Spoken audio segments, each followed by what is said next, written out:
For, Excuse me for give it a little time to speed here. Oh, okay. Just started.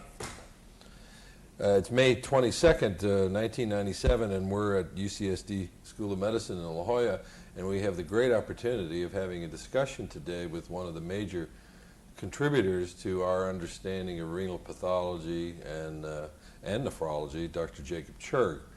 Welcome, Dr. Churg. Well, thank you very much, Dr. Blantz. It's nice to be here. Nice to see this wonderful equipment here. And I'm sure we're going to have a nice tape. Well, before we get into the many contributions in your career, why don't we just get to know each other by telling us a little bit about where you grew up, where you were born? Well, yes, indeed. Well, I was born in what was Russia at that time. It was in 1910. I don't know too much far back, but I only know my great-grandparents and a little bit about my grandparents. It's an interesting thing. My grandfather on my father's side was a rather successful businessman who imported tea from China to Russia. Perhaps you know that Russia is the tea drinker nation, second only to England perhaps. But the only kind of tea they would drink is one that was brought by a caravan of camels, because they always claimed that the sea voyage ruined the taste of tea, which of course took 3 months at that time. So I imported it and quite successfully. And my grandfather was a chemist who worked for his father, which was all right, except that he got involved into anti-Tsarist politics and landed in jail, and when he was released, he promptly left Russia for America. That was toward the end of 1880s. Well, here he had to start all over again. Namely, he worked on any kind of jobs. Among them, there was a Hotel Astor in Times Square in New York, and he was one of the electricians in there. And, you know, there's a long arm of coincidence because we were married in the same very hotel, which by now is torn down. Anyhow, he saved enough money to put himself through a dental school and to bring over his family. His family consisted of his wife and 3 children, of whom my father was the eldest. My father was left behind with his uncle to finish the gymnasium, and right after that, he was admitted to medical school. It was decided to wait until he finishes the medical school. Well, it didn't work out that way, because right after that, the Russian-Japanese War broke out, and he was drafted, so to say, and became an army physician way out in the Far East. For a while, he was stationed in Harbin in Manchuria, and on my visit to China, I had an opportunity to see Harbin. In his time, it was a little village, maybe 5,000 people. Now it's a city of 3 million people. And of course, nothing is left of the old Russian influence. Harbin was important to the Russians because it was a shortcut from the Trans-Siberian Railway to Vladivostok on the Far East. And now, of course, they go all the way around in Manchuria. Well, he spent 3 years in the army, and when he got out, he felt, well, it's too late to change countries. So he settled down in a small town and began practice. And that's where he got married and started raising family. Again, another war broke out, that is World War I. And again, he was called back to the army and spent another 4 years in the army. So much of his early life was devoted to military activities. Well,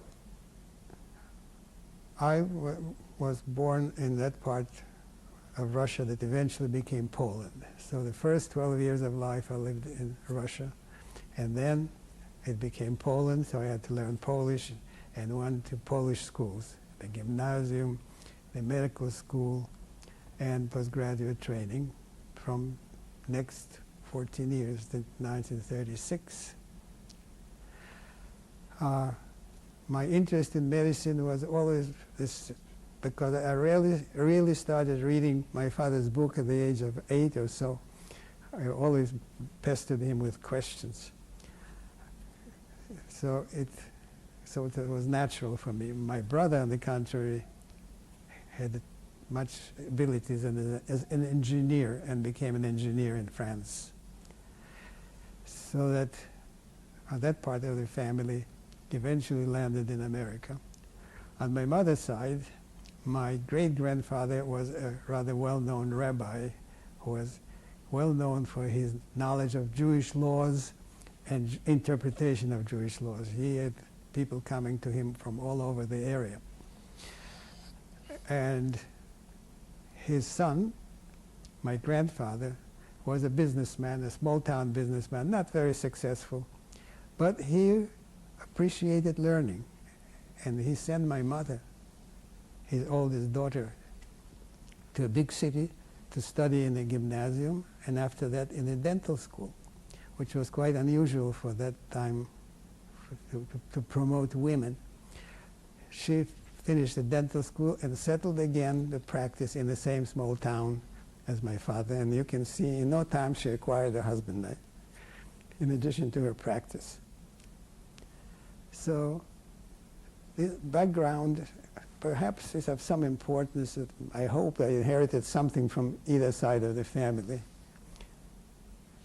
Well, there's many choices in medicine, surgery, internal medicine, pediatrics. How was it that you eventually chose as a career the study of pathology? I tried everything, you know. I had a regular rotating internship. After that, I worked in the Department of Internal Medicine. And I was not very successful with patients. That is, I didn't know how to approach them. Whereas I did fairly well with slide tissues. What interested me in pathology was a minor thing. We had to do our own section, frozen section, stain them. Of course, it was normal tissue, but I was very much impressed by the beautiful colors. And so I decided that is something that is maybe worthwhile. Then when I got here to the United States, I had the same choice again. My uncle, who brought me over, was a dermatologist, and he offered me a place in his office. Again, I tried it for a while, and again, it didn't work out well. So I decided, well, I might as well go in the laboratory work, which would be much better. And that's how I started, and spent the next 5 or 6 years studying pathology, anatomic pathology, clinical pathology, passing the boards, and eventually became a full-time pathologist. Well, aside from your many experimental observations and clinical formulations, one of the major contributions from a practical standpoint to clinical medicine that you've contributed to is the analysis of renal biopsy materials. Oh, yes. What do you feel that the impact of that development has been upon our current state of knowledge of renal disease? Well, I think it contributed considerably. Maybe that influence is waning now, but I think for 20 or 30 years it was very important because treatment depends to a great degree on the diagnosis. Same way, prognosis depends upon the diagnosis, and pathology, renal pathology, was able to supply diagnosis. This is because we had tissue from living patients. Actually, I started studying renal pathology on autopsy tissue, as all pathologists did at that time.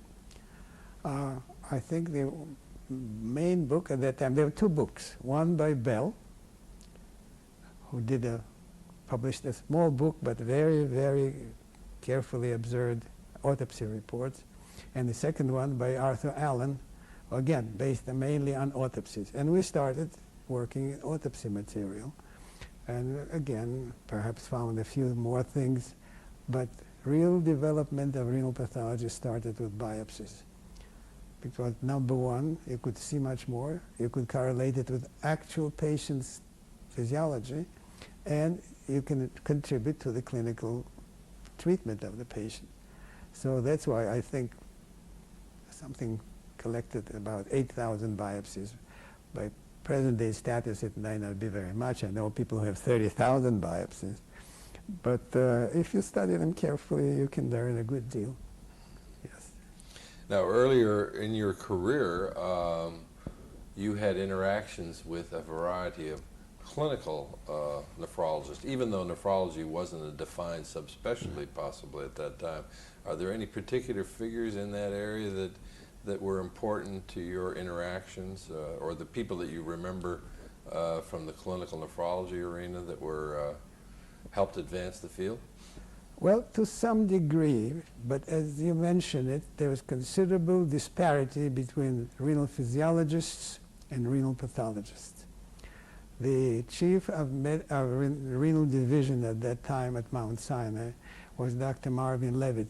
I don't know if you know his name, but he was a pupil of Homer Smith, and he's not interested in pathology at all. He was an excellent clinician, but his attitude, well, you can divide renal diseases in those that respond to steroids and those that don't respond to steroids. And if they don't respond to steroids, they eventually end on dialysis and transplantation. So he didn't care too much. So we had to do our studies mainly for people on the outside of the medical school. And of course, they were much more interested. And people who influenced it were mostly renal pathologists, Dr. Arthur Allen, Dr. Benjamin Spargo, who probably was one of the earliest in the field. And I tried to follow what they did. We tried to do the same thing. It seems like of late that we've come the full circle. Some of the observations of the original renal pathologists of the 40s, 50s, and 60s are now being reanalyzed, and some of their wisdom is being perceived now, like the importance of scarring in the kidney, the factors that cause progression, and more important, what the interstitium looks like in a particular disease. Could you comment back on some of those types of observations that we may have temporarily forgotten? Well, you know, probably anything in medicine comes back in a slightly different form. And no doubt about it that it is much more obvious if you look at the tubules and interstitium what the prognosis might be in the case, because glomeruli may recover or may go on to sclerosis, but that does not necessarily determine the outcome. However, the question nowadays is the changes that we see in the interstitium are primary changes or are they secondary to glomerular diseases? And my own impression was that whatever follows glomerular diseases is caused by glomerular diseases, even if the glomeruli themselves recover. And so, but it's an important indicator of the status.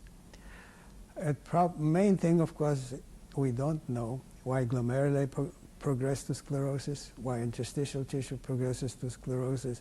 We're only now beginning to see a hint from molecular studies. So I think that was going to give us a hand in understanding and in preventing sclerosis. That's probably the most important thing in the kidney diseases now, because, as Dr. Levitt said, if you don't respond to steroids, you had nothing else to offer. Nowadays, likely they will have something more to offer. Well, I'm going to try to put you on the spot here a little bit by saying you've made a wonderful number of disparate contributions to pathology in general during your life, and particularly to renal disease. But are there particular contributions that you made experimentally or observationally during your career that you feel are most important or most satisfying to you personally? Well, we did some experimental work. Actually, I started in research doing experimental work. After finishing the medical school and internship, I became an assistant in the Department of Pathology at the University of Vilna. We had two departments of pathology. One was devoted to anatomic pathology, and the other to experimental pathology. And that's what I started.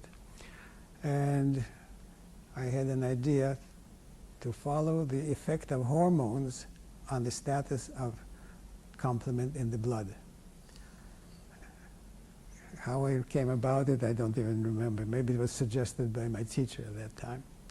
And that was a new idea at that time, and nobody thought about it. And yes, I was able to show that hormones do affect the level of complement. We used the gonadotropic hormone, and it increased the level of complement. And we experimented with female rabbits, and if the ovaries were removed, the effect was abolished. So obviously there was some kind of hormonal connection. Well, we published that observations in one of the German medical journals, and it came to the attention of JAMA, and they commented it in an editorial comment, and I guess that became known that it can work that way. Obviously, nowadays we know that so many things influences the immunity system, so it's not that unusual, but at that time it was an interesting observation.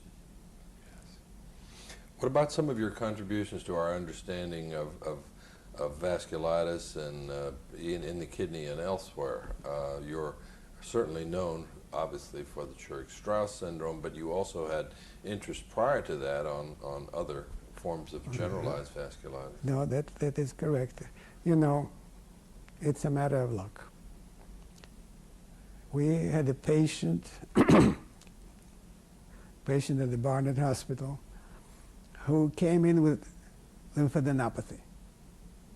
When he was worked up, it turned out that he also had a history of asthma and had high eosinophil count, something like 30 or 40%.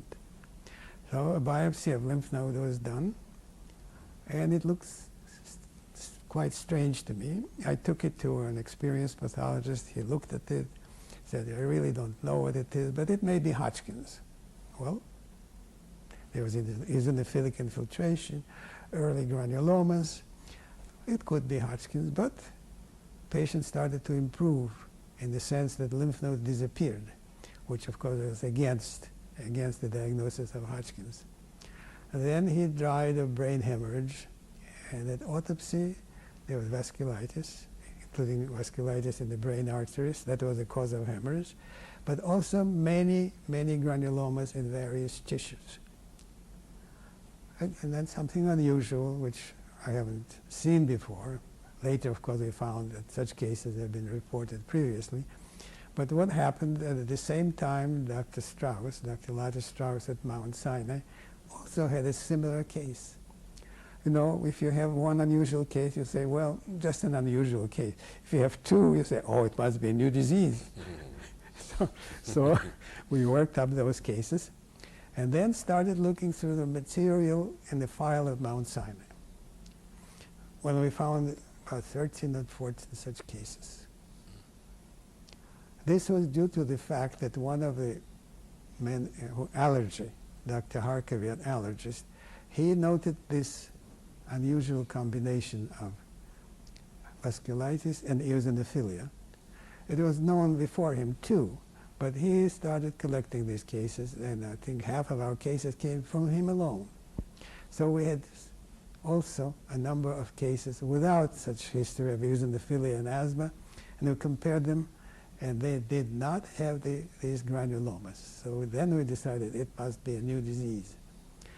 Even to these days, pathologists divide inflammation in two types, as you know.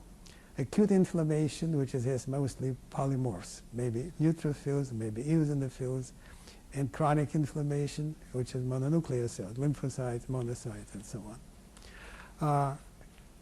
To me, though, there's a difference between inflammation that contains neutrophils and inflammation that contains many eosinophils.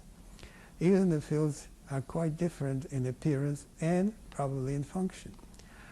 While at Mount Sinai, I worked also for a while in hematology.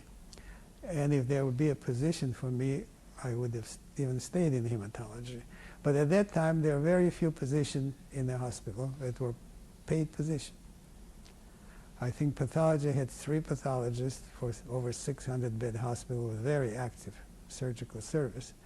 And there was nothing that I can use for myself. But to this day, I always feel that eosinophils are different from neutrophils. And this allergic granulomatosis is characterized by eosinophils and such as vaginous granulomatosis by neutrophils. It's not always acknowledged even to these days, but I think it's a valid distinction.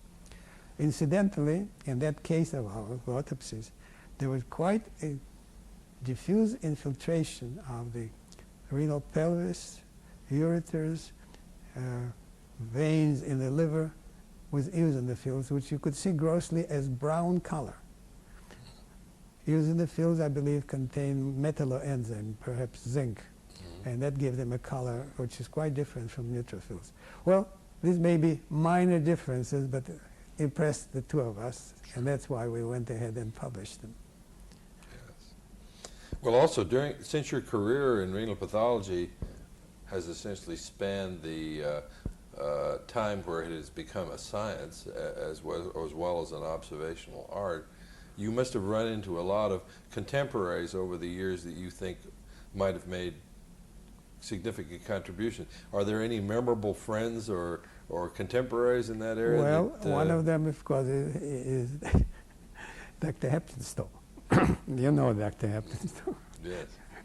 He's quite a character, but very bright, very indeed. His book is really a standard text of renal pathology. There's some competition now, but I think he's now preparing the 5th edition. Yeah. So that seems an indication of its value. Well, he had his own views on everything, including renal pathology. And one could learn quite a bit from him, because he could really review the literature and pick up all the important contributions. You look at his book, I think he missed nothing. Nothing. It's a very, very special ability. The other person, of course, Dr. Benjamin Spargo. He was the one who first started applying electron microscopy to renal biopsies. And, of course, he made very many contributions. Well, he was different from Dr. Heptonstall in the sense he was a very mild person and never tried to push himself. But I think his contributions are probably of equal importance. And then there are various other people, many of them my own collaborators, and particularly Dr. Edith Grishman, who did a tremendous amount of work. Very, very good pathologist. You know, I became interested in renal diseases. Well, there were two things. Number one, while in medical school, I read a book by a professor in Berlin by the name Rosenberg. At that time, German literature was the most outstanding in medicine. And in Poland, we had very little original contribution, but German contributions were important. So there was that little book which discussed glomerulonephritis in such clear terms, it stayed with me to this very day. Dr. Grishman says that Professor Rosenberg was a very boring teacher, but the book was very, very clear. What he did, he said there are two types of glomerulonephritis, which was well known before him. One is characterized mainly by proteinuria, edema, nephrotic syndrome, and the other mainly by hematuria, hypertension. Right, so there are two. However, he said, now that you know there are two types, the main difficulty is to realize that many patients will have combination of the two. And that's what makes for such a great variety of presentation, and it seems to make it difficult to understand it. If you bear in mind the two basic features, you can discern them either separately or together and understand how glomerulonephritis progresses. And I think that principle applies to many things in medicine. You have to establish basic principles, this type of disease, but also that there are many combinations. The second thing that influenced me towards renal diseases is that during my residency in Churg with Dr. William Antipol, he worked on effects of poorly soluble sulfonamides on the kidney. At that time, they were the only types of sulfonamides that were effective against infection. but they tend to precipitate in the kidney, and in experimental work you could show that they obstructed the papilla of the kidney became functionless, and the animals died. There was rats where we worked. But also that at the same time, many of these animals developed changes in the aorta and major branches, consisting of necrosis of smooth muscle and secondary calcification. That again stayed with me, and that's why I was interested both in the kidney and in vascular diseases. In due time, we studied it again,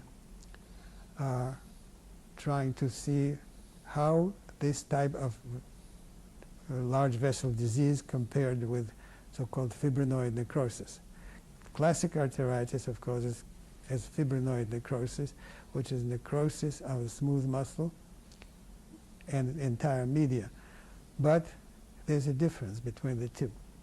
Number one, fibrinoid necrosis is truly infiltration of the wall by an unusual protein which contains a lot of fibrin and looks like fibrin. That's why fibrinoid. Whereas that due to poorly soluble sulfonamides, what very clearly could be seen as due to necrosis of just the muscle, smooth muscle. Necrosis, not infiltration. And that was followed by destruction of the wall, fragmentation of elastica, calcification, and so on. So these two types are different. Actually, I don't remember his name, but there was a man in South America who showed that rats, after nephrectomy, will develop degeneration of smooth muscle in the aorta. But he didn't follow it because these rats died within a couple of days. And when we repeated it, yes, we could see that there was similar degeneration of smooth muscle as a principal change in the aorta and large vessels. And that was different from fibrinoid necrosis. So we presented a study on renal vasculitis due to hypertension caused by obstruction of one artery or wrapping of kidneys in silk, and renoprival hypertension, renoprival disease of vessels due to obstruction and perhaps destruction of the function of the kidney. Unfortunately, I couldn't follow it because very soon these poorly soluble sulfonamides were replaced by well-soluble sulfonamides, and the manufacturers stopped making them. So it's still a mystery to me exactly how it works. From your perceptions of the evolution of... Excuse me, can I interrupt for just 1 second? I don't know if there's a drop of perspiration under your nose. It could be.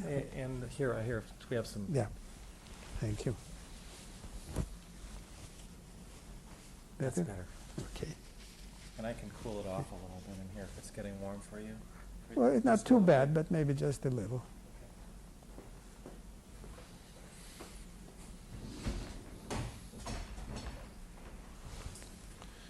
Okay.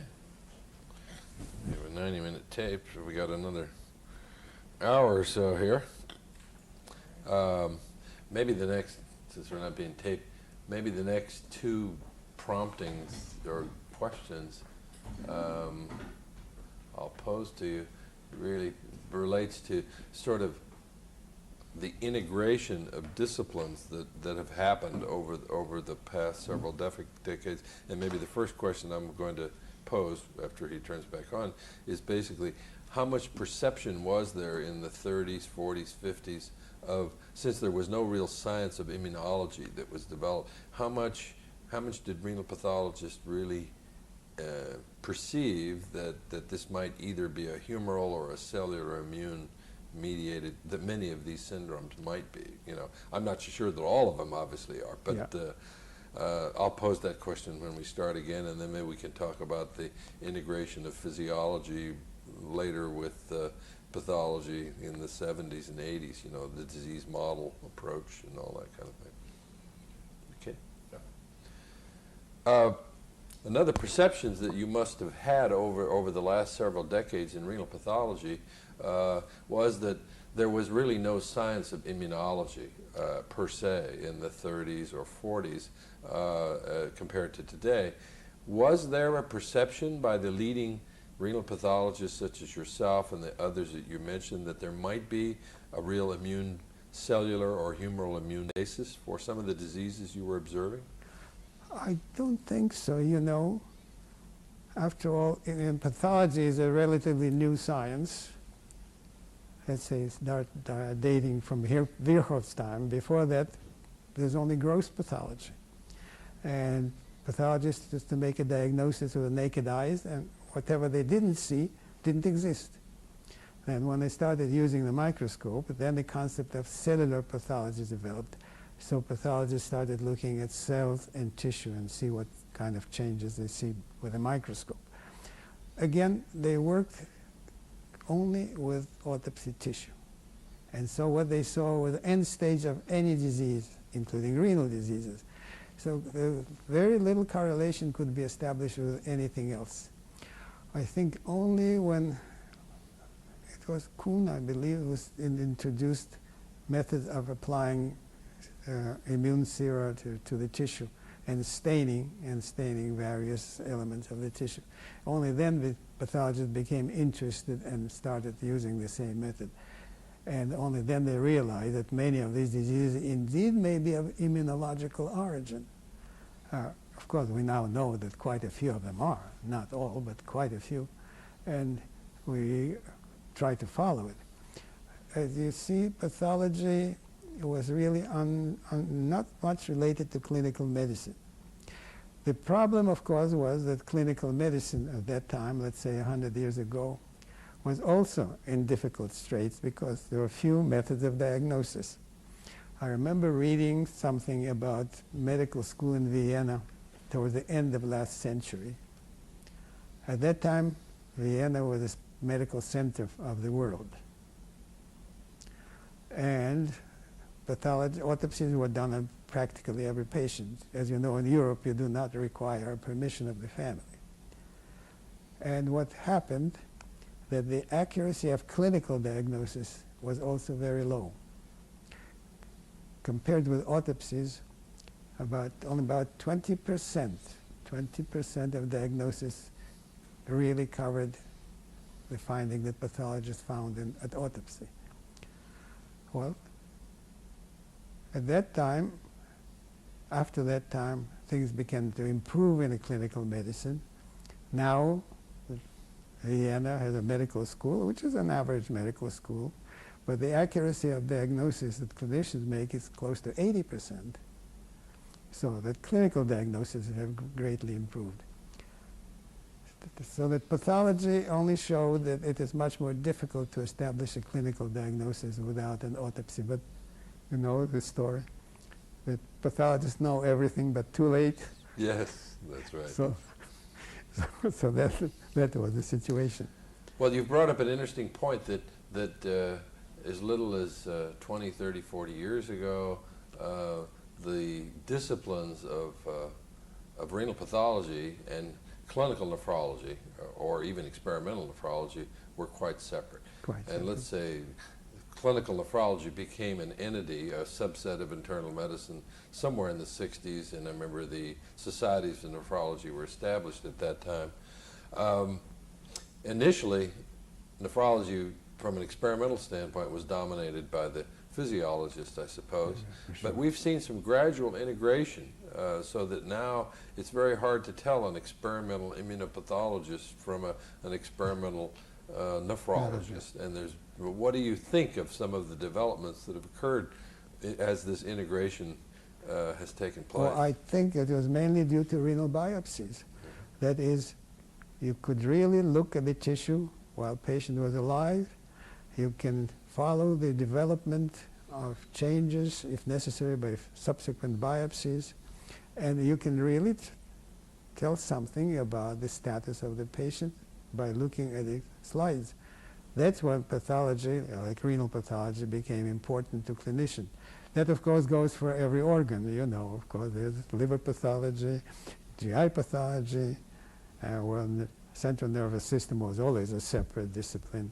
But that, I think, is the main thing, is the development of biopsies. And that, again, started fairly late. I think maybe first biopsies were done in the 40s, And then gradually, I think the books from Scandinavia that really demonstrated that biopsies are reliable, that can be done safely, and that you can learn a good deal from them. So that when pathology became gradually integrated with clinical science. I think nowadays pathology is part of the clinical science. I presume you would like to see a biopsy report before proceeding with therapy, before making a prognosis, diagnosis. So it's natural integration. However, I think that we're reaching the end of what pathology can bring to renal biopsy by itself. And nowadays we're going to shift surely to molecular pathology, molecular biology, molecular physiology. If we shift to the experimental laboratory and funding for experimental animal research, obviously in both pathology and nephrology has been mostly since the 60s. A variety of publications, important publications I guess, have come out where experimental models that we see in humans have been more or less recreated in animals, dating to Masugi or before that. This also has promoted some integration between the more medical or scientific disciplines and the pathologic ones. Correct. Do you think this has been helpful? I don't think it's decreased the frequency of renal disease, but do you think we understand the diseases better? I don't know. Perhaps. How do you feel? How often does really a diagnosis helps you in therapy? Some cases obviously will respond to therapy, and I think pediatricians treat nephrotic syndrome in children before doing a biopsy. If biopsy only necessary if a patient doesn't respond. Of course, in adults it's a made more difficult business because nephrotic syndrome can be due to so many different causes, and probably biopsy before treatment is suggested. But still, until we really know how to treat chronic diseases, and that applies not only to nephrology but to the whole realm of medicine, pathology contributes some, but I don't think it'll contribute much more. Another point, basically, is that we have been seeing conferences, NIH conferences, other scientific conferences, which try their best to correlate structure and function from an experimental standpoint. But the basic problem still exists that renal diseases progress. Yeah. And I guess the question that's always raised is that even though we understand the inciting events experimentally in a rat model, or maybe even understand it in a human, do you feel that those factors may be separate and distinct from some of the factors that cause progression of renal disease? Well, we probably don't know the factors that cause progression. Some of them, at least are suggested, you say, well, if the disease destroys the glomeruli, like rapidly progressive glomerulonephritis, then obviously kidney is going to fail. But if you have a chronic disease where there's gradual destruction of glomeruli, tubules, fibrosis in the interstitium, I don't think we have answered these questions. And next question will be, of course, how do you relate them to molecular changes? That is the future. Okay. Now, another debate that's gone on of late is that the incidence of renal disease in the population can be defined in very general sorts of ways, and how many people go to dialysis, etc. But it's very difficult to assess how many patients are really at risk for, let's say, immune-induced renal disease. Yeah. I guess one of the debates, and maybe you have an opinion on this, is when someone develops, let's say, a vasculitis or a glomerulonephritis, do you feel this is due to the fact that the patient has been unlucky enough to be exposed to an immune challenge, or do you feel that there might be some kind of genetic proclivity to having renal disease? Well, you may say that every disease has its genetic factor and environmental factor. And we our main problem that we don't know how much of each is involved in any given disease. Probably environmental factor is important. For example, as you know, perhaps that years ago, before bacteriology developed, tuberculosis was considered a familial genetic disease. Of course, it occurred in families because it was transmitted from one member of a family to the next member, but obviously there were people who were predisposed to it. And once we removed the environmental cause, the predisposition doesn't matter. They may be predisposed to it, but they don't get infected, so they don't develop tuberculosis. It may apply to many diseases, including renal diseases, that there is a predisposing genetic factor in all of them. Sometimes it's a small factor, sometimes it's a large factor, and that, of course, we cannot eliminate. But also for most of them, let's take Wegener's granulomatosis. It must be an external environmental factor. It starts in the upper respiratory tract and involves the lungs primarily. So something that is inhaled. It must be a fairly ubiquitous substance that most people don't respond to, and yet some people will develop a serious disease like Wegener's. So we have to go after environmental factors in every disease. Genetic factors we cannot change. Well, maybe I'm wrong. Maybe we'll be able to replace the genes in due time, which people are trying to do. And maybe that'll be the answer, at least in some cases. Often our medical students and house staff find renal pathology and nephrology rather complicated. Yes. And sometimes it's complicated because we as faculty members can't explain why things happen. For example, post-streptococcal glomerulonephritis, especially in areas where it seems to be more endemic, can be a very serious problem, but it's a disease that rarely ever causes progressive renal disease, and yet some of the more subtle renal diseases that are not dramatic at all end up contributing to large numbers of patients on dialysis. I don't know how to explain that necessarily to a medical student because there may be an immune basis for both. Yeah, it may be immune basis, it may be molecular basis. Right now, I feel that we're in a stage of transition. And in another 20, 25 years, we'll know a good deal more. At the moment, we reach the point that renal biopsies contribute only so much. Perhaps we're not utilizing the tissue properly. After all, if we know what molecular changes to look for, we'll be able to look for them. But there has to be a change. If we can switch gears, even though your most famous contributions have been probably in the area of vascular and renal pathology, if I were a pulmonologist, I would say that one of your major contributions relate to the role of asbestos in both pleural diseases and malignancy. Can you make some comments about how you ended up making those observations? Well, that's an interesting story indeed. Actually, the person who did most of the work in that field is Dr. Irving Selikov. We both worked in Paterson, New Jersey, and during the Second World War, there was a factory in Paterson that produced insulation for the Navy.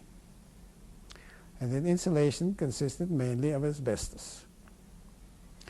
The X-ray man on the staff of Barnett Hospital used to visit that factory, and he said you couldn't see a person at 6 feet. It was so dusty. Men, of course, were told to wear masks, but they didn't. And so within the next 15, 20 years, we began to see cases of asbestosis, pulmonary cancer, and mesothelioma. He saw them clinically, and I saw them at autopsy. And he was the one who was able to persuade the unions, which were very resistant to revealing their information. He persuaded them to their benefit if they give them the data, that he can pursue it, learn something about it, and get the manufacturers to change their ways. Excuse me.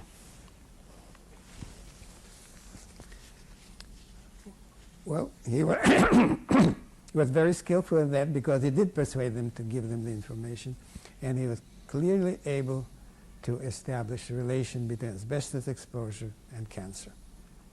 I think that was a major contribution. And then to study a new area, that is mesothelioma, because until that time, mesothelioma was considered to be a very rare disease. And then they started to see a large number of cases of mesothelioma. So he and I formed a mesothelioma panel, letting pathologists know that we will make an effort to diagnose the disease for them. And indeed, we started receiving cases, a large number of cases, several hundred in a matter of 10 years. Some of them were not mesothelioma, but many truly were mesothelioma. And obviously, there was a clear-cut relation between asbestos and mesothelioma. So I think that was an important contribution. Of course, the mesothelioma comes in several varieties, and between myself and my associate, Dr. Cannerstein, we found a new variety. It is desmoplastic mesothelioma, which unfortunately proved to be most difficult to diagnose because it's so similar to pulmonary pleural fibrosis. But anyhow, it was a worthwhile contribution. We published a fascicle for AFIP, and now it's in the second edition, has tumors of serosal surfaces. It's a separate field, in a way. You see, my point was that in addition to renal pathology, I was a general pathologist. I ran the laboratory at Barnett Hospital in Patterson. Of course, I saw all the cases, all the slides, all the difficult cases. So I maintained my interest in general pathology in laboratories. I was the one who introduced blood banking to Patterson. We also had the School of Medical Technology. All of that, of course, was part of my job as a pathologist, as director of laboratory. And it did take 8 hours a day, including various meetings, committees, God only knows. Still, I was able to work more than 8 hours. As somebody said, you cannot accomplish very much working 40 hours a week. It takes more than that. And that's why I used to work usually 12 hours a day. And as long as I was young enough, it didn't bother me. If we could switch gears slightly, you've received many awards and many visiting professorships throughout your career. You also have had a strong interaction with the International Society of Nephrology. I guess, what kind of interactions can you recall? I guess you have attended those meetings. Yeah, I presume so. No, I was never active in the society as such. There was simply not enough time to do that. So, but whatever we could report at the international meetings, we did. Right now, my associate, Dr. Sation, is going to Australia for the meeting. Mm-hmm. We made a small observation, which may be interesting. You know, the disease, diffuse mesangial sclerosis in children. Well, we looked at the casts in the disease, purely by chance, looking for glomeruli. We noticed there were also unusual casts. Usual casts under the electron microscope consist of granular material and short fibrils. These casts were different in the sense they consisted only of fibrils, long fibrils with a very well-defined periodicity. And then we looked again under light microscopy, and these casts were indeed unusual. They were not usual round casts. They were angulated. They seemed to be easily fractured, like myeloma casts, but they stain differently from myeloma casts. So there's something in that disease, possibly abnormal protein in the blood. At least we have a histological observation. So far, we're not able to show any kind of physiological alteration or immunological changes in the serum, but hopefully there may be something. You've also, during your career, been a member of various grant review study sections for the National Institute of Health and other places. There's obviously concern now about how we spend our research dollars, and there's convincing evidence that that billions of dollars are being spent on renal disease, probably $12 billion this year for all elements of end-stage renal disease. Given the limited dollars to spend on research, what's your opinion about the research directions that the nephrology and immunopathology community have right now? Do you think we're going in the right direction? Maybe not anymore. You see, of course, I don't know enough about molecular physiology to even express an opinion, but I think that's where we should be going. And eventually we'll have to go that way. Like everything else, you know, when renal biopsy came, it was something new, and it contributed a good deal over the next 20, 30 years, just like Virchow contributed with the cellular pathology. Everything takes a new point of view. You know, my teacher, Dr. Paul Klemper, who really established connective tissue, systemic connective tissue disease as a separate entity. He always felt that what we do now is only a small part of what can be done. We need to do more, always look for a new approach. You know, the old saying, the more we know, the more we see how little we know, and how much more work there is to be done. As far as I'm concerned, very good. It'll keep young physicians, all scientists, busy for the next 100 years. And when this is finished, there'll be something new. The whole world is a very interesting place.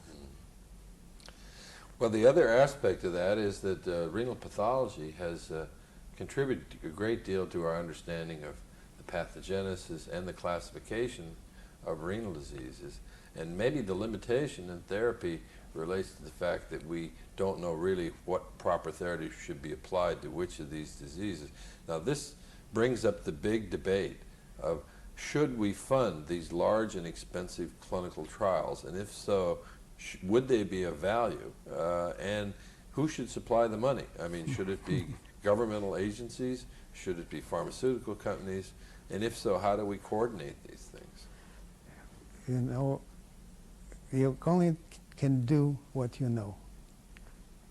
That's all we know at the moment, and I guess we have to pursue it and see what we can really accomplish with what we have at hand. Maybe our therapies are too limited to begin with. Maybe gene therapy will be something that will be of great importance in the next 20, 30, 50 years. We don't know. But I think the principle, you cannot say, well, we don't know enough, so let's do nothing.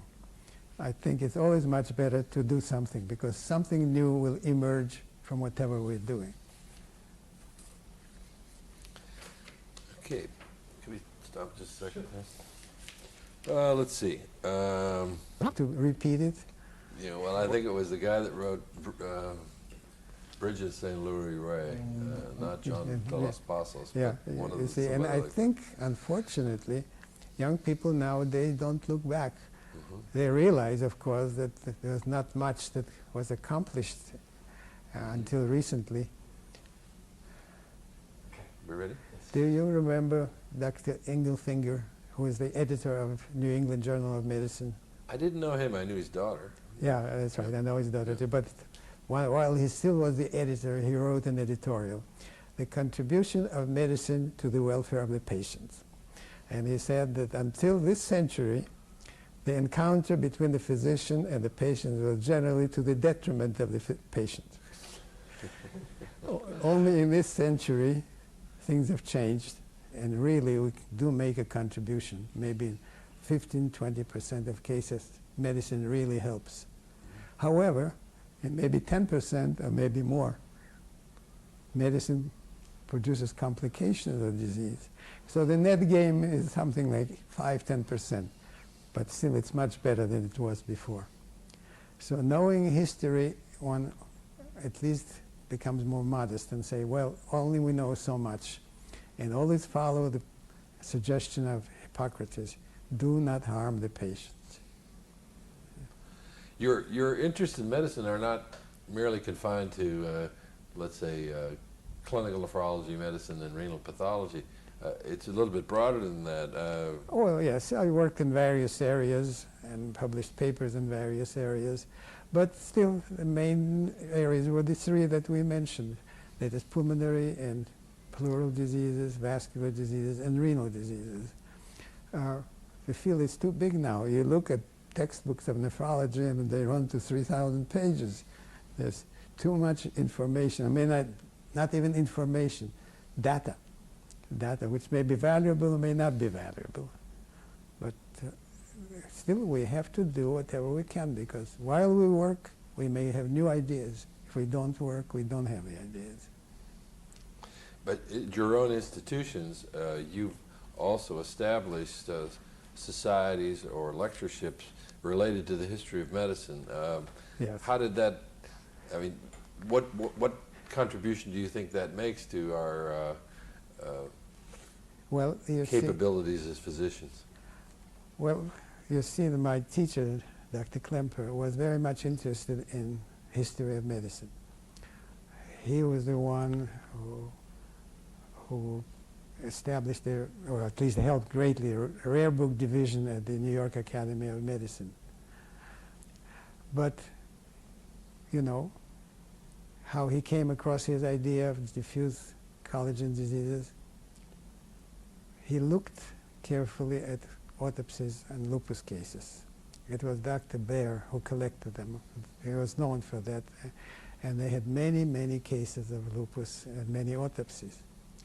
And what he found, that there were changes in the interstitial tissue, interstitial connective tissue, and rather few changes in the cells themselves.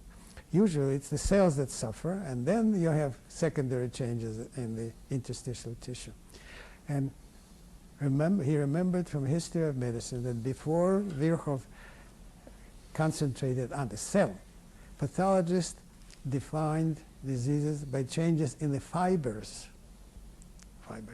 Well, of course, it's only what they saw grossly with the naked eye, but presumably they had in mind tissue outside of the cells. And so it suggested to him maybe what he sees in lupus is not a disease of cells themselves, but disease of interstitial tissue, of connective tissue.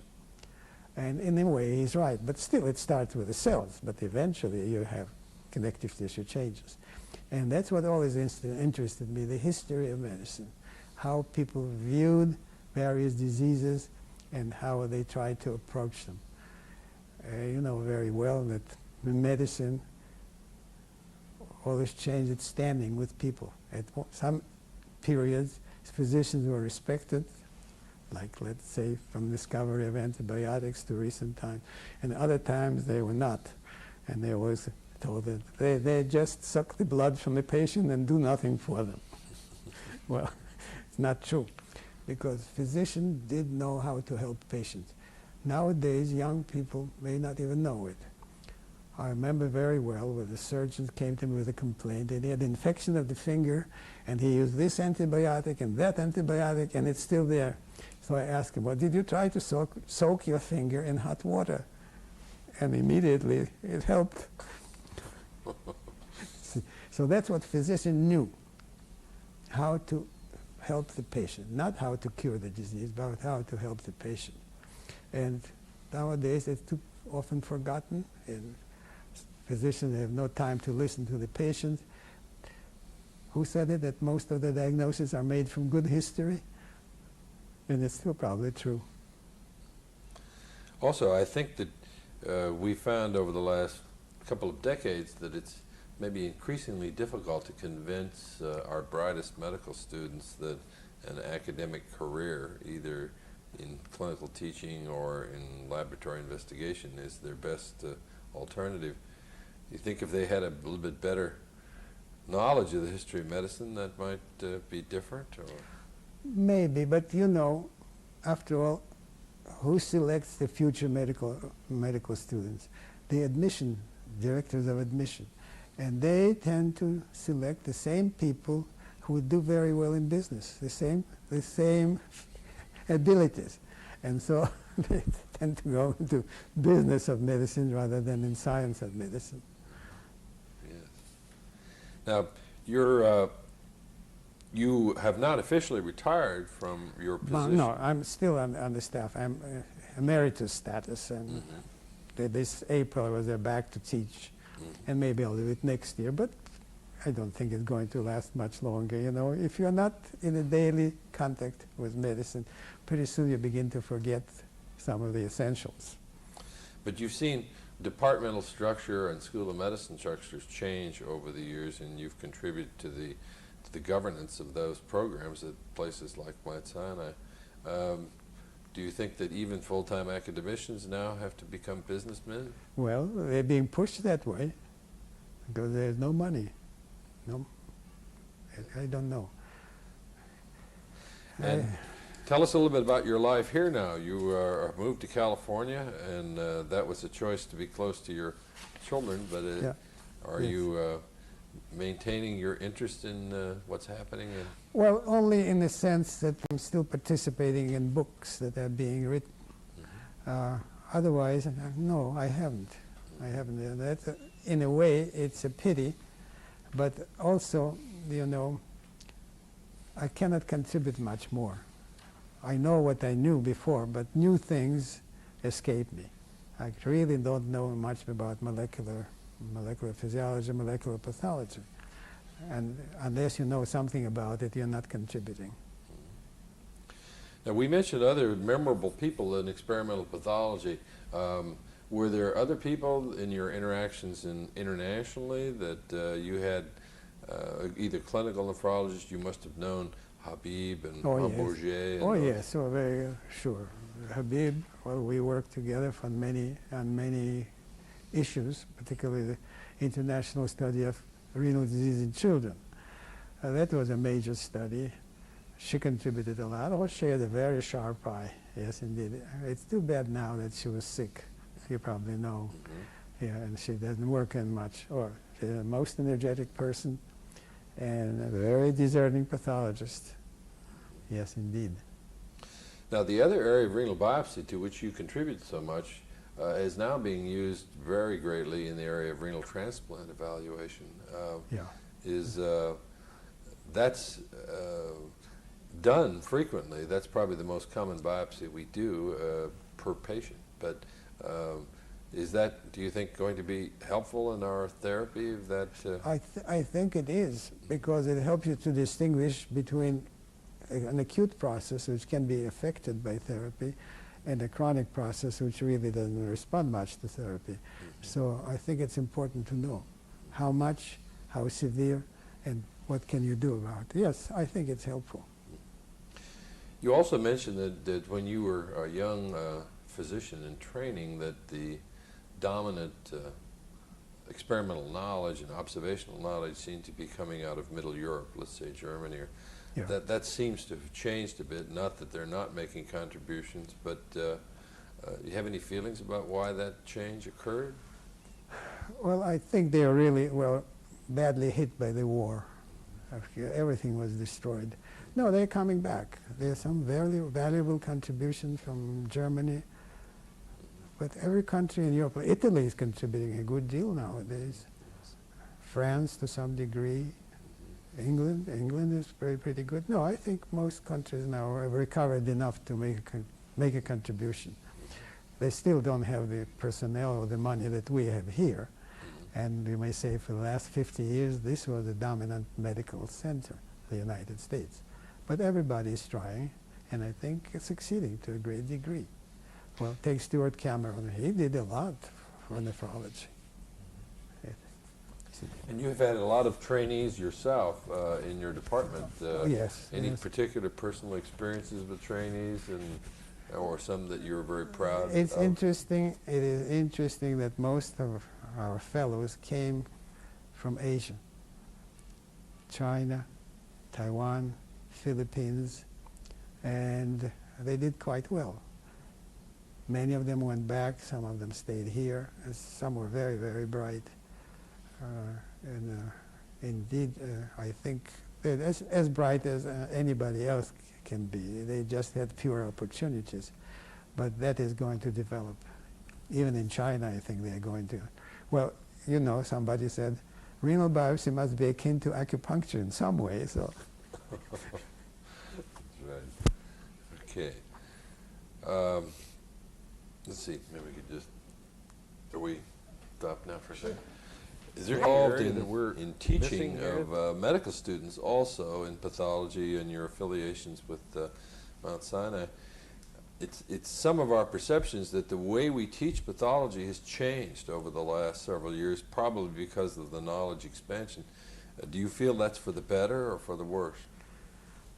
I think maybe we have too many specialists nowadays, and students, medical students, are not interested in such special fields as pathology. They would like to have a report that tells them what patient has, but they don't want to look at slides because it's not being taught. And you cannot teach understanding of slides in a few sessions.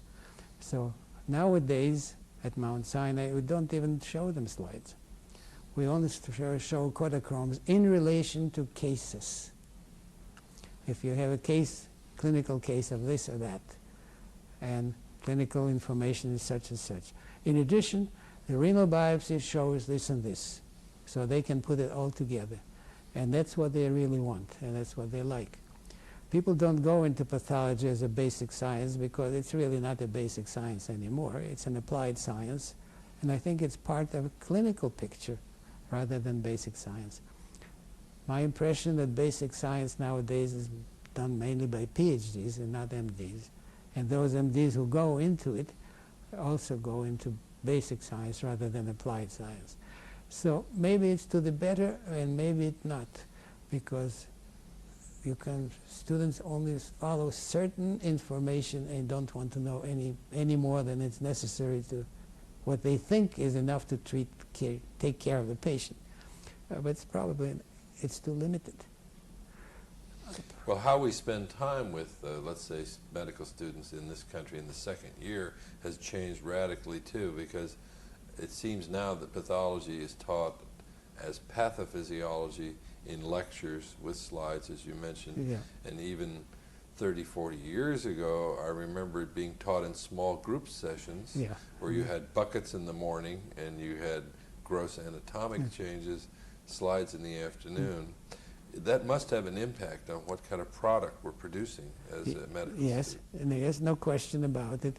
But again, we live in an age of specialists. Do you remember that this is not the first time that we have so many specialists in the world? The first time it was in Roman time, at around the time of Galen, where there was a specialist for every known disease at that time. You'd say, what did they know? What did they specialize? Yet they specialized, and then it disappeared, and came back again in the Middle Ages, I think in the time of Paracelsus. Again, there were specialists for every known disease. Again, it disappeared. And now we have specialists for every known disease, and I'm sure it's going to disappear. And we wonder what they really try to specialize about. Well, it's called progress. As you said, everything recurs, and this also has recurred, perhaps to the detriment of medicine. But there's too much information, as I said, too much data. It's just impossible for anybody to know more than a limited field. What do we have now? There's something like 30,000 known diseases. If a physician knows a few hundred of them, he's doing quite well.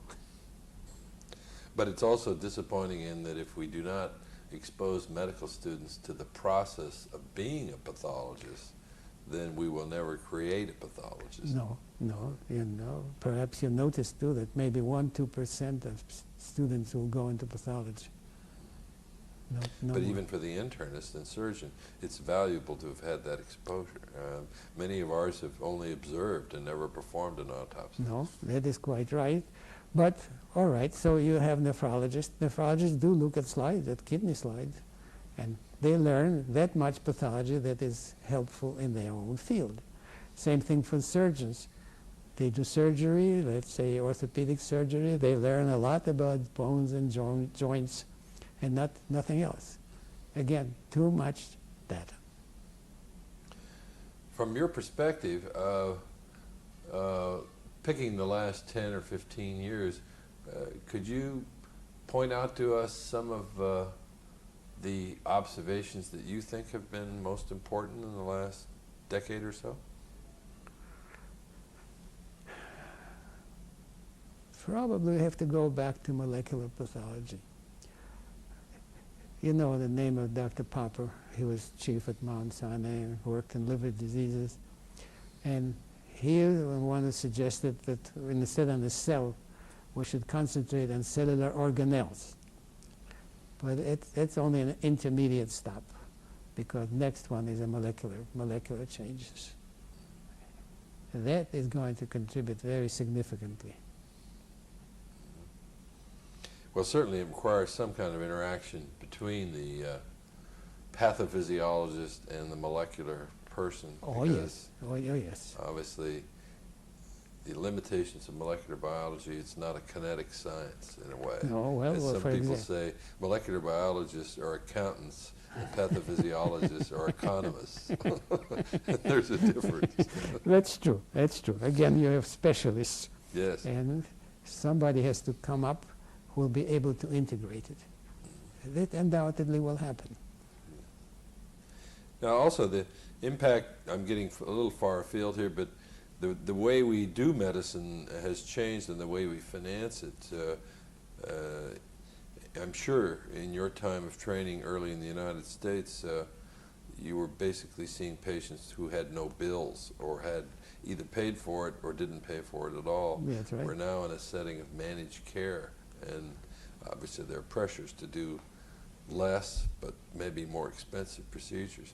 Do you think that's going to have an impact on the way medicine goes, or has it in the New York area? We are back to the fact that probably 80% of patients recover by themselves, with treatment, without treatment, with individual physicians, with HMOs, and I think HMOs are taking advantage of it, in a sense that, well, you don't have to do it. Either patient going to improve or patient going to die, so why do anything? And I don't think it's a good attitude. And we also have a rather low autopsy rate in our academic institutions and a really very low rate in many of our private hospitals. Oh, yes. Do you feel that there's a long-term impact of not having access to autopsy evaluation? To some degree, that's true, because we will be missing something that can come up. But with our methods of diagnosis nowadays, physicians do know most of the changes that patient has. Maybe 80%, maybe even more. So we're not missing as much as they were missing 100 years ago. That's why autopsies were so important. Surely there are cases, and even nowadays, where patients die of something else, not what the official diagnosis is. But I don't know that they're missing that much. But for example, do you think in this day and age you would have been able to diagnose or describe the Churg-Strauss syndrome had you not had an anatomic file available? That is correct. That's correct, you see. And that's why we're missing something, and we're missing some new thing that may emerge from that. But for practical purposes, we're probably not missing that much. Well, how do you treat Churg-Strauss syndrome? With steroids. Well, we also have to live, unfortunately, with the consequences of our therapy, and one of the arguments that rheumatologists, nephrologists have constantly is that with the general success of renal transplantation, should we expose patients to the potential horrors, a young person, to the potential horrors of heavy immunosuppressive therapy? No, that is of course, but this is probably a matter of proper studies. Which approach is better? Because after all, even transplantation, if successful, is very good, but still there are so many rejections and so many retransplantation. So you need more accurate statistics. So if you had to pick some time in your life that was your favorite time in terms of your academic or personal development? What time seems to have been the best of times? Oh, the best of time is probably early years in training, because I did have very good teachers. And I think so much depends upon your teacher. If you have a good teacher, you enjoy it.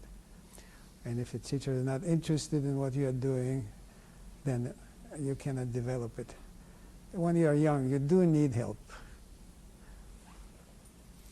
And it seems as if many of your teachers were, as I understand it, many people that had been only maybe one or less generation removed from Europe as well. Yeah, right? that's true. Uh-huh. That's true.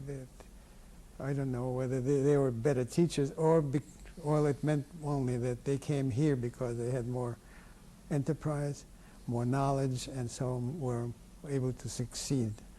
It's always a question about immigrants. What distinguishes them from people who stay behind? Well, as you said earlier in our conversation, to repeat a fact is that if we do not learn the lesson of history, we're forced to relive it. Yes. Recently, there are pressures to keep foreign physicians out of this country, either for academic or private medicine purposes. If we look back at the history of renal pathology or even nephrology, we would be certainly at a big loss had we not allowed people such as yourself into the United States Well, for yes, training. well, that's true to some extent. You see, the problem is, well, it seems to me there are two problems. After all, medical students in the United States are among the brightest young people, and they indeed can accomplish a lot if they are not pushed to the business side. I think fortunately enough people do become interested in medicine for medicine's sake, and so they do contribute considerably. In many countries outside of the United States, getting into medical school is part ability and part knowing the right person. And some people who come here are in the second category and they do not contribute much. That's a fact. Well, also there's probably a screening process where only the most ambitious possibly are coming from other countries to come here for purposes that are for their own self-development as well. Yeah, that's true. Because I know we were joking at the recent American Society of Nephrology meeting that among the 6,000 abstracts or so, it was very hard to find an Anglo-Saxon name. Well, Japanese name are dominant now. Yes. Yes. Right. And I suppose the other problem is that we are now the receptacle, as we were in your era of training, for trainees from other countries. You train many people from Asia yourself. Yes. The question is, should American tax dollars and funds contribute to that, or are we still the center of training for all these countries to develop, since now World War II is 50 years behind us? No, I think it's very important. After all, this is the leading nation in the world, and of course economically, but I think also scientifically. I think that we should make an effort to spread our knowledge as far as possible to improve the lot of people outside the United States. You know, some people say, well, let's be only concerned with ourselves. I don't think we should. Your family, some of your family members, I mean your children, are in medicine. Could you Both describe my sons, Mhm. are in medicine, yes. So. And that was a choice they made because of their knowledge of looking at your books, just like you looked at your father's? That's true of my younger son. My older son, Andrew, in Vancouver, wanted to be a chemist. And he went to college aiming for chemistry. And then, I don't know what happened, but he thought that, no, maybe you'll do better in medicine than in chemistry. So he changed his mind. And he's in pathology, and he's an expert in pulmonary pathology. In pulmonary diseases, yes. As you know, in Vancouver, there's a lot of pulmonary diseases. Vancouver is a tourist place, but also it's a big port with all kind of diseases connected to transportation. Also, there are many mines around there, and so they have diseases due to mines. And there are several pulmonary pathologists there for that reason. And any other children in medicine? Well, my younger son is right here in Los Angeles. He's in practice, and he is in charge of a training program in family medicine at one of the hospitals. Okay. We have about 10 more minutes to take. Okay. Are we on or off? We're on. Okay. Why don't we just flip off the thing? Since we have about 10. Anytime you're ready. Looking over your curriculum vitae, it looks like you've not only written many, many hundreds of papers, but you've also served on a variety of committees and received a number of awards, including the John Peters Award, I know. Would you describe some of these activities that you thought were maybe some of the important international committees and things that were most interesting to you? Yes, I think that many were very interesting. For example, the mesothelioma panel established by the International Union Against Cancer. You see something that is not common, and you develop expertise. You know, pathologists are interested in details, and that was a very detailed study that we did. I think in many of these things I was fortunate by serving on committees to acquire collaborators. And such collaborators are generally able people. And I think without them I couldn't accomplish much. Each and every one of them contributed something, and each one established new interesting areas. Dealing with people who are interested in the same areas that you are is always stimulating. I presume you found it also the same way. And that's why I participated in all these committees. You see, I'm not a committee person by itself, but to interact with people, it was very, very helpful. Like for this WHO committee on classification of renal diseases, it still stands because this classification turned out to be quite successful. Now we have a second edition of glomerular diseases, and now we're working on the second edition of tubulointerstitial and vascular diseases, all for the same reason. Well, certainly progress in the classification and identification of renal disease has been ongoing, and it's becoming highly complex, but at least everything is compartmentalized into fairly neat categories. And yet I'm disappointed as a clinical person and as an experimentalist that something as straightforward, seemingly straightforward as treatment of nephrotic syndrome has not, in my view, progressed very much in the last that's correct. 27 years. You know, you look at the classification, and it seemed like a reasonable classification and perhaps a helpful classification, and yet we learned that there's no one-to-one correspondence between histological picture and the clinical picture. The same histological pictures occur in many clinical situations and vice versa.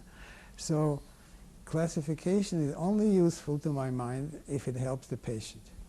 If it doesn't help the patient, it's not very nice, very interesting, but not necessarily important. And it may actually, the other importance of the renal biopsy that you made contributions, its utility, is that oftentimes we do not give credit for the temporal dimension of a disease process. In other words, something may look this way at this stage following an insult, but unless we know the natural history of that evolution, correct. Hence the biopsy. Correct, you see. So really, I think biopsy may be considered only a part of information, taken together with everything else, not by itself. At first it seemed, oh well, now we have an answer to everything. Of course we don't. That's right. Now, you interacted obviously greatly with childhood renal disease as well, and that's an area where sometimes it seems like the treatment is worse than the cure. I mean, you've had interactions on those type of panels. It may Any be. comments in that area? It may be, yes, indeed. Well, I think, as we mentioned, the approach of pediatricians to, let's say, nephrotic syndrome in children. First treat, and only then biopsy if the treatment is ineffective, which may be perfectly all right. The same thing goes, say, for post-streptococcal GN. If it resolves by itself, don't biopsy. You see? So, in a way, we don't see ordinary cases like minimal change disease. We don't see it often anymore. On the other hand, we see many new diseases, which what seems to be ordinary clinically turns out to be something unusual pathologically. And new diseases tend to proliferate, as you probably know well. I just recently saw something about dermatology. 100 years ago, dermatologists recognized something like 100 different diseases, and now they recognize over 1,000. So Yes, I guess that's true. The also the other impact that has lessened or let's say undermined the utility of the renal biopsy has been medical legal issues, because I know that academic medical centers tend to do a very high percentage of renal biopsies, whereas the private arena in nephrology far less so, and probably because it takes time to do a renal biopsy too. there's also another aspect to it, and that is the pathologist should know something about clinical medicine and understand what the clinician expects from a renal biopsy. Because just giving a diagnosis by itself, histologic diagnosis, is not very helpful. See, I did many biopsies from various areas in the northern New Jersey, and the clinicians were quite interested because I could tell them something what I saw in other cases of similar cases, how they behaved, how they responded to therapy. And I think pathologists who only look at slides and make histological diagnosis are not very helpful.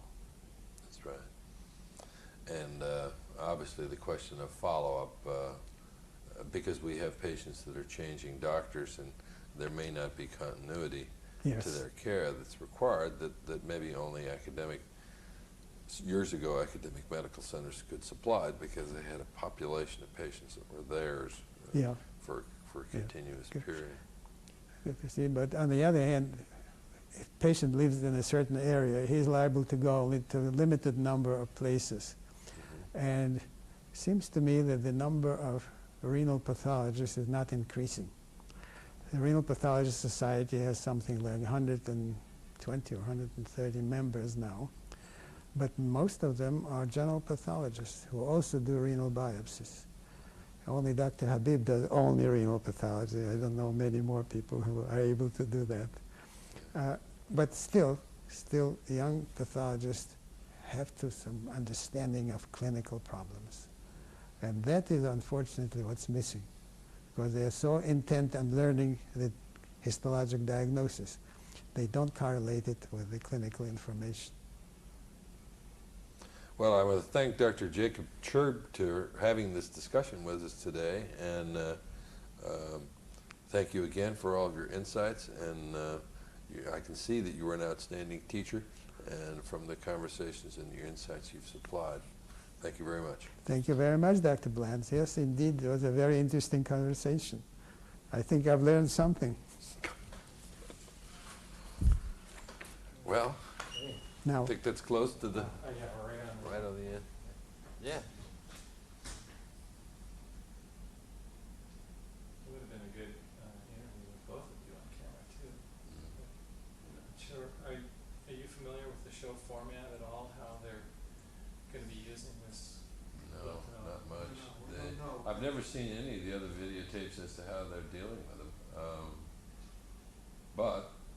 or how they're going to be distributed actually.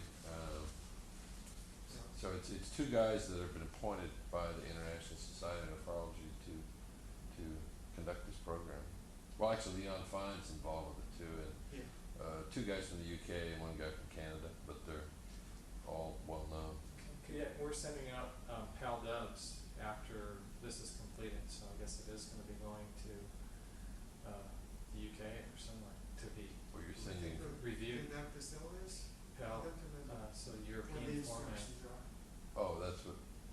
I see, but we will send the overall uncut tape to Kim Solis, right? Then I'll send it, or you? I think we have all the information. Oh, you have all the Yeah. information? Okay, great.